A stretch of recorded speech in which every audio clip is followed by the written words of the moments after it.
First of all, Anthony, Joe, amazing job on this film. This film really speaks to the post 9/11 generation. And I've had a lot of friends that have come back from tour duties that dealt with very similar issues that Cherry did. But both you guys are Cleveland guys, and the setting of this film is in Cleveland, and as is the book. Can you talk to me about the authenticity you found in Nico's voice in the book and how you connected to the material?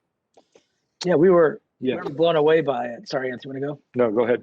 Yeah, we read the book. There's a couple of things. Obviously, being from Cleveland, we ran in a lot of the same neighborhoods that Nico did. He was 10 years behind us. He was 10 years younger than us.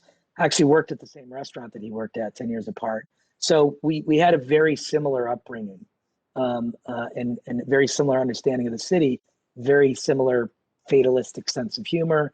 It just comes from, being from a city that's tough-nosed and, dying industry and, a city that in a lot of ways, when you're there and you're younger, you feel like you lack a forward momentum. So we understand the mentality of being from Cleveland, but we also understand how that sense of existential blight fuels the opioid crisis there, and what makes the industrial Midwest basically ground zero for this crisis.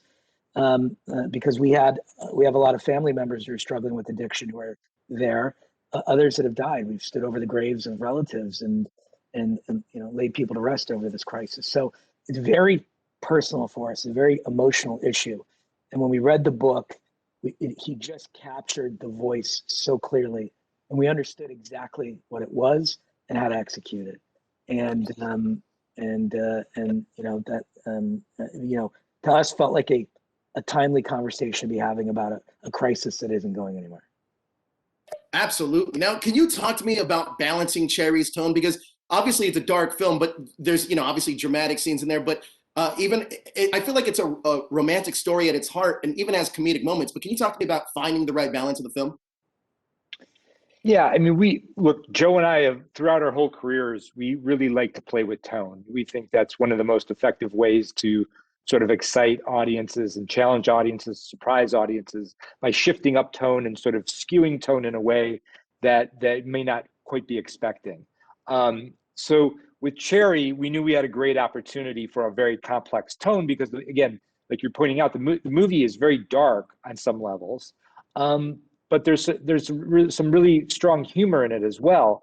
We wanted to find a way to sort of change things up to keep the movie accessible to people because, look, we feel like the movie's about important subject matter and we feel like it should be seen. So we wanted to make the movie watchable, eminently watchable by people. So we didn't want to give them something that was so abrasive that it would be too difficult an experience to even watch and enjoy. We want people to be able to see the movie, recommend it to other people. So we tried to come up with a balance to the tone where we had a variety of things going on so that it wasn't a relentless barrage of darkness and abrasiveness. We also tried to infuse the movie with a strong through line of hope because, again, you don't want to go through an experience this complicated and difficult without being able to leave with a sense of hopefulness for a better tomorrow, for a better future. So I would say, it's pretty much that. And then tone is like something that we experiment with all the way through the process. From the screenwriting phase, we play with a lot of different ideas to sort of test drive them in the script when it's a lot easier to sort of experiment. Then when we get to set, we work closely with all of our collaborators in terms, especially the actors, trying to find what we can do on a tonal level, how far we can push it one way or another in order to find the right sort of the sweet spot for us in terms of what the scene can be. And then to be honest with you, a lot of these issues don't get sorted out until the editing process, when we really start to commit to the feel of a scene and how it comes across on a tonal level. So it's a really long process for us as filmmakers, but the goal is to sort of make the movie feel balanced and accessible and fun and surprising as it evolves to the audiences. Well, look, you guys did an amazing job. Tom and Ciara just disappear into these roles. Fantastic performances, but amazing job, guys. Thank you so much for your time. Thank you. Pleasure. We really appreciate it, man. Take care, guys.